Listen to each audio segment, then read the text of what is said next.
Petar foi criado em 1958, por um decreto do governo do estado, e uma época onde nessa região as poucas atividades econômicas realmente assim marcantes que tinham era a mineração, né? Nós tínhamos aqui a mineração do chumbo, principalmente, um pouco de mineração de calcário, e antes, historicamente, a região teve a mineração de ouro. Foi isso que gerou aqui algumas dessas cidades, como é o caso de Iporanga e de Apiaí.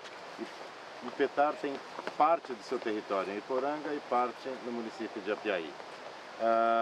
E ele foi criado em 1958, mas ele ficou 25 anos abandonado. Na verdade, ele tinha um funcionário apenas lá no chamado Núcleo Caboclos, né, no Espírito Santo, que era do Instituto Geológico, mas ele infelizmente não foi feita a regularização fundiária, não tinha pessoal, não tinha nada feito.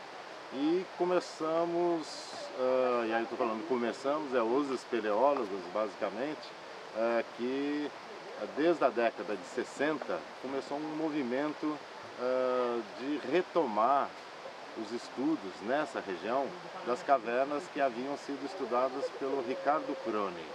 O Ricardo Crone foi um pesquisador, um naturalista alemão que morou em Iguape e que veio para cá no final do século XIX para estudar as cavernas aqui dessa região em busca de fósseis principalmente. Em 1970 já havia a criação da SBE, da Sociedade Brasileira de Espeleologia, e surgiu um grupo na USP. Foi o primeiro grupo efetivamente, vamos falar assim, nacional em São Paulo.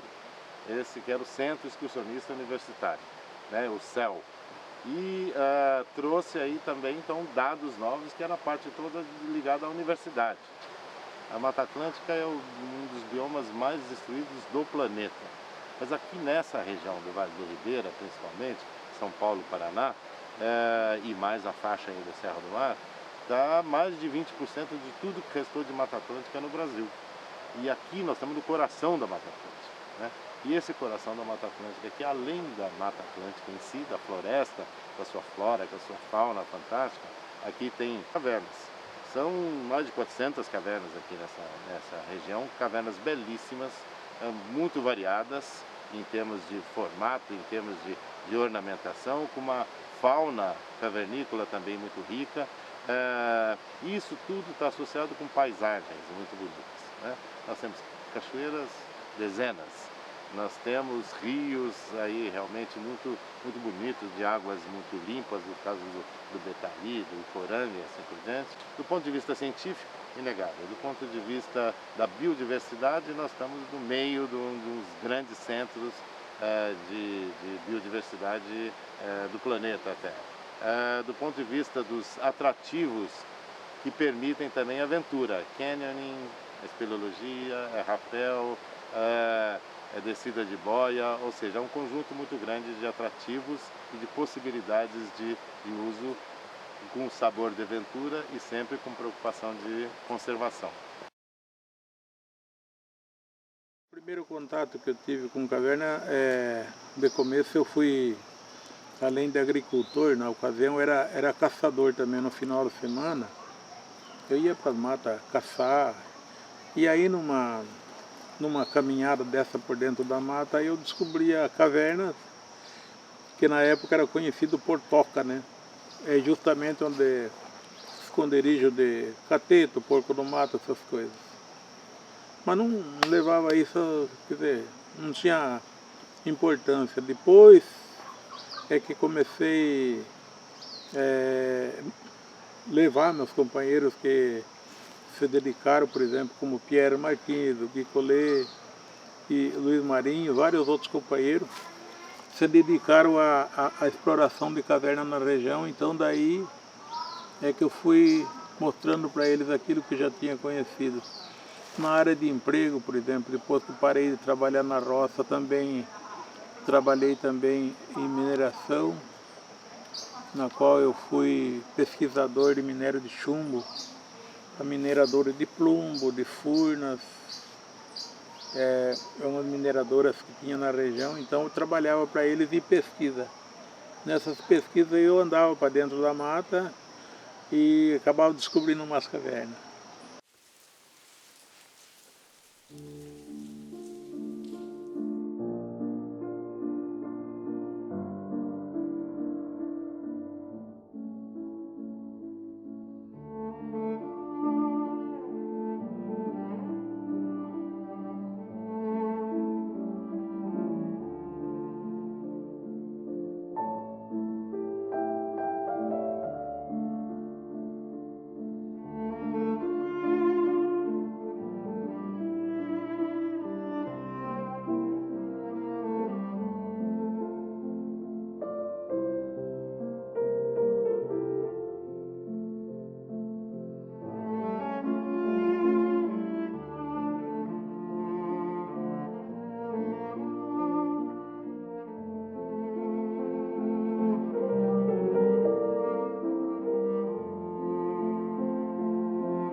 A espeleologia no Brasil ela começou com Peter Wimund, dinamarquês, que estudava as cavernas do Vale do Rio das Velhas em Minas Gerais, né? Ele desenvolveu naquela época alguns mapas subterrâneos, né? Posteriormente o Ricardo Prodi fez um trabalho semelhante no estado de São Paulo, cadastrando as 41 primeiras cavernas do estado de São Paulo, muitas onde é atualmente a área do Petar. Conceitualmente, caverna é toda a cavidade natural subterrânea penetrável pelo homem, né? Um sistema de cavernas, ele é um conjunto de cavernas, não necessariamente conectadas entre si. Um exemplo, a Caverna de Santana está inserida no sistema Perna-Santana, que abrange cavernas importantes como a Laje Branca, Tobias, Pérolas, Anjos, que são cavernas de grandes extensões, mas com grande distância entre a conexão delas. Então isso compõe o sistema. A espeleologia é uma atividade que envolve o ser humano praticamente desde a sua origem, né? Nós podemos entender assim que o homem dependeu da caverna durante muito tempo como abrigo. A caverna foi espaço de registro, né? Além de abrigo, de registro, de manutenção da vida. Né? O ser humano, em boa parte dos lugares no mundo, sobrevive de água de cavernas. Então, praticamente, o que a gente pode dizer é que em toda a estrutura, em toda a sociedade, em toda a humanidade, a espeleologia está presente, né? Do ponto de vista ou da dependência ou da atividade esportiva, da atividade científica, porque todos os registros científicos que decorrem da atividade espeleológica acabam alimentando boa parte do conhecimento da vida, né? Da história e da geologia que a gente tem hoje. Portanto, a espeleologia está profundamente ligada à nossa vida. As cavernas do Vale do Ribeira e do Petar especialmente podem ser efetivamente cavernas de grande extensão horizontal, como por exemplo a Caverna de Santana, que tem registrados mais de 5.000 metros de desenvolvimento horizontal. Podem haver cavernas com grande desenvolvimento vertical, como é o caso do Abismo Juvenal, com mais de 250 metros de desnível, ou podem ser cavernas com grande desenvolvimento de abertura, de entrada, como é o caso, por exemplo, da Casa de Pedra, com mais de 190 metros de altura. Uma das principais características do ambiente cavernícola, eu acho que é a mais marcante, é a baixa taxa de produtores na cadeia alimentar, já que nesse ambiente a gente não tem os vegetais, que é a base da cadeia alimentar no ambiente epígeo, fora da caverna, sendo que dentro, né, da caverna a gente não tem luz, então não temos essa base da cadeia de produtores. É uma das principais características bem marcantes. Além dessas, temos outras também muito relevantes, como a falta de luz, né? Uma alta taxa de umidade do ar. Então, a grande maioria das cavernas apresenta a umidade relativa do ar em torno de 100%. Então, são ambientes que a gente considera que ao longo de milhares de anos sofreram poucas alterações nessas características aí de temperatura, de luz, enfim. Então é um ambiente bem marcante. Isso possibilita a gente também diferenciar as zonas das cavernas e automaticamente os tipos de organismo que ali vivem. Quando a gente se refere à luz, a entrada de luz em uma caverna, a gente pode dividir ela em 3 zonas principais, que é a zona de entrada, então é aquele princípio da caverna, o começo da caverna, onde ainda tem influência da luz exterior. Saindo da zona de entrada, a gente passa por uma zona chamada zona de penumbra, então que é a hora que está acabando essa influência da luz e a gente está começando a entrar para um ambiente totalmente escuro. E por fim, a gente tem a zona sem luz, ou afótica, né? Como muitas pessoas gostam de chamar, que é a zona onde a gente não tem influência nenhuma da luz exterior. Isso também pode ajudar a gente na classificação dos bichos que vivem e que dependem do ambiente cavernícola. Hoje nós seguimos uma classificação que a gente chama de classificação ecológica evolutiva, proposta há muito tempo atrás e até hoje ainda seguimos esse mesmo sistema. Essa classificação ela divide os grupos de animais em 3 grupos principais, né, que são conhecidos como trogloxenos, trogófilos e troglóbios. A palavra ela já pode se referenciar mais ou menos a que grupo a gente está se referindo. Quando a gente fala, por exemplo, em trogloxeno, a palavra trogon é caverna, xeno é estrangeiro. Então são aqueles organismos que não têm uma relação tão íntima com a caverna, mas eles podem usar a caverna como um abrigo, eles podem utilizar a caverna para reproduzir, eles podem guardar uma comida na caverna, outros vêm, dormem, durante o dia saem. Então não é aquele ambiente que depende exclusivamente da caverna. Um outro grupo de animais, esse é um pouco mais complicado a gente conseguir fazer essa classificação. Então não é simples você chegar em um bicho e falar, esse é tal, esse é trogoxeno, esse é trogófilo. Esse segundo grupo é um pouco mais complicado, que são os troglófilos. Então são aqueles animais que podem viver tanto no ambiente cavernícola quanto fora. Eles podem completar seu ciclo de vida dentro ou fora. Isso é muito interessante porque possibilita uma troca de genes entre os animais de dentro e os de fora. Então são um grupo um pouco difícil da gente simplesmente, através de uma característica do organismo, você dizer se ele é um troglófilo ou não. E por último a gente tem os animais que são exclusivos de cavernas, que são os troglóbios. Então esses animais eles apresentam uma série de características que a gente chama de troglomorfismo, que favorecem a sua vida no ambiente cavernícola e exclusivamente no ambiente cavernícola.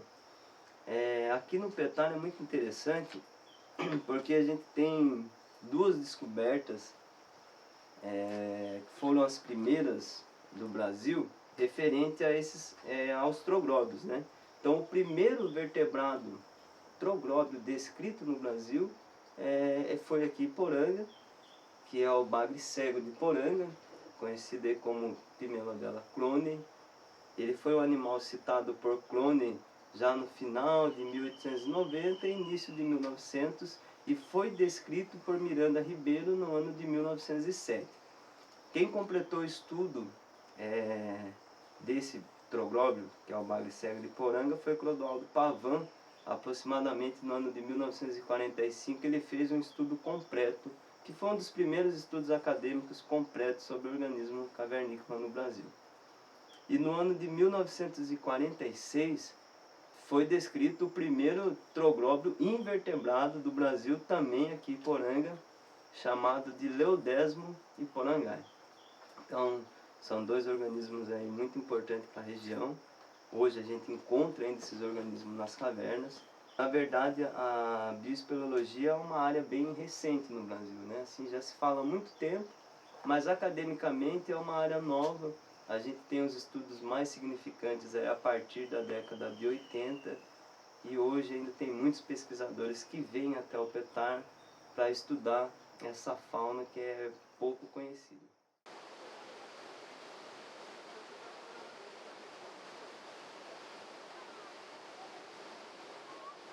Hoje, como estrutura para receber o visitante, nos núcleos e até no entorno da unidade, são centros de visitantes, com lanchonete, com museus, e para as trilhas houve algum melhoramento tempos atrás, aí a questão de 2 anos, houve melhoramento nas trilhas.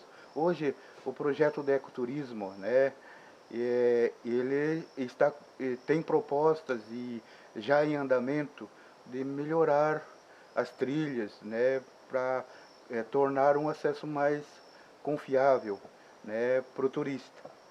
E no entorno da unidade nós temos as pousadas, onde recebem os turistas com boas acomodações. Recebemos hoje em torno de 30 mil visitantes em média por ano. Hoje o número de leitos que nós temos no entorno da unidade para receber o visitante, em torno de 2.100 leitos. A vida do município hoje é o parque, sabe? As visitas, quer dizer, sem a visita aqui na região não teria sucesso nenhum. Digamos que tudo, quando para, por exemplo, um mês, se parar de vir turista aqui para a região, as coisas já fica meio mudado, o povo fica reclamando, que realmente o município hoje sobrevive do turismo.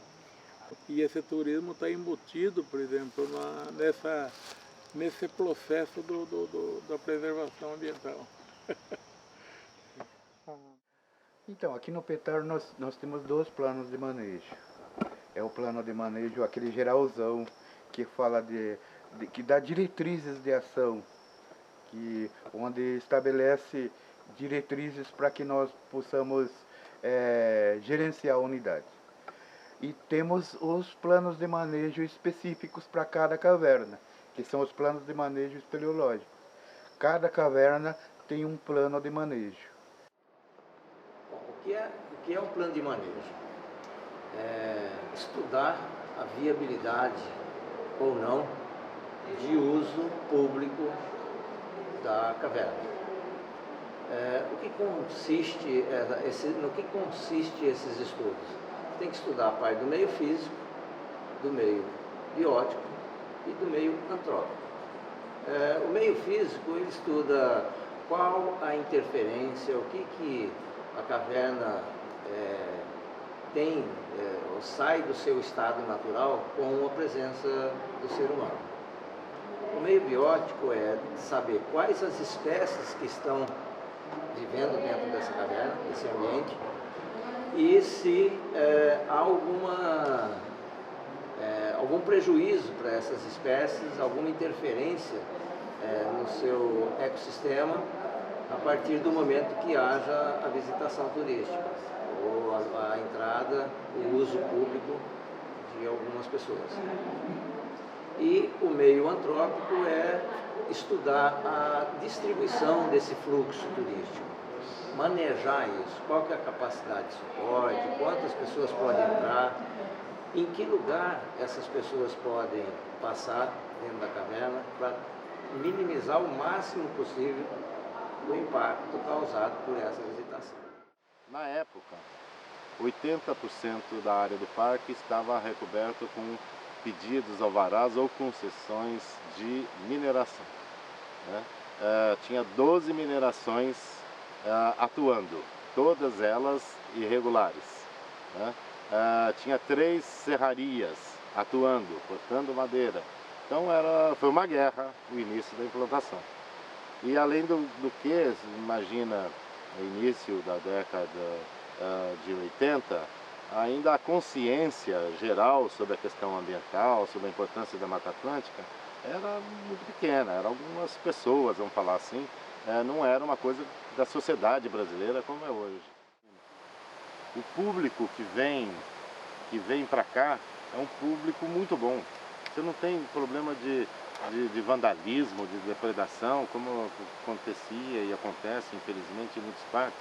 Quer dizer, ninguém sai jogando lixo, ninguém corta árvore, ninguém arranca planta, etc. E isso não é porque tem polícia controlando, é um controle social, é uma coisa que é apropriado pelas pessoas como seu e muito respeitado, é muito bom isso. Então eu acho que essa cultura de visitação que também se estabeleceu no Petar é uma coisa extremamente rica e um bom exemplo para muitos lugares. Se Deus me desse o poder de ser poeta, uma aspiração correta para escrever esta canção, punha pra fora o que está preso aqui dentro, peguei naquele momento uma caneta em minha mão. Vejam bem a igreja que me batizei, onde a primeira vez abri meus olhos e sorri, onde calcei o primeiro sapatinho, tomei banho no riozinho e da chupeta esqueci. Estou falando de Iporanga, meus amigos, quero que cantem comigo e sinta a mesma emoção. Nós enxugamos o rosto em uma só toalha, o preço desta medalha é quem divide os corações.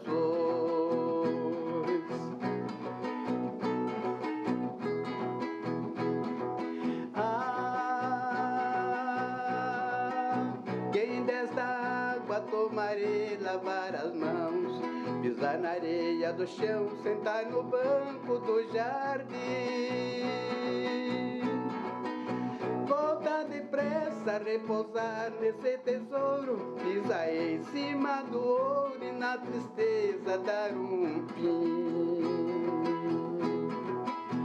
Quem não conhece o murmurar das cachoeiras, desse lindo rio Ribeira, traz de longe a emoção. A chuva mansa cobre os montes com um véu, até parece que o meu céu é este pedacinho de chão. Mata Verde hoje é beleza rara, com o canto da cigarra afinou meu violão.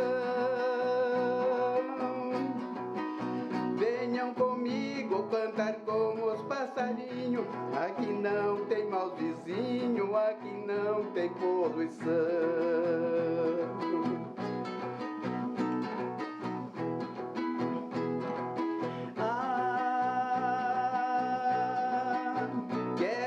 Volte brevemente os meus amigos, abraçar seus pais queridos e beijar as suas mãos.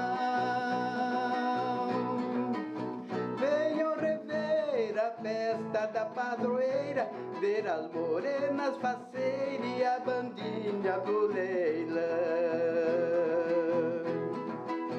Venham depressa, pois a nossa vida é curta, vamos passear nas grutas, a mais rica construção. Muito obrigado, Jesus, por este presente que fez a água corrente minar debaixo do chão. Não há dinheiro que me pague esta herança, tenho-a como lembrança, é preciso cultivar. Eu sou apenas um poceiro de Jesus, quando entregar minha cruz, fica outro meu lugar.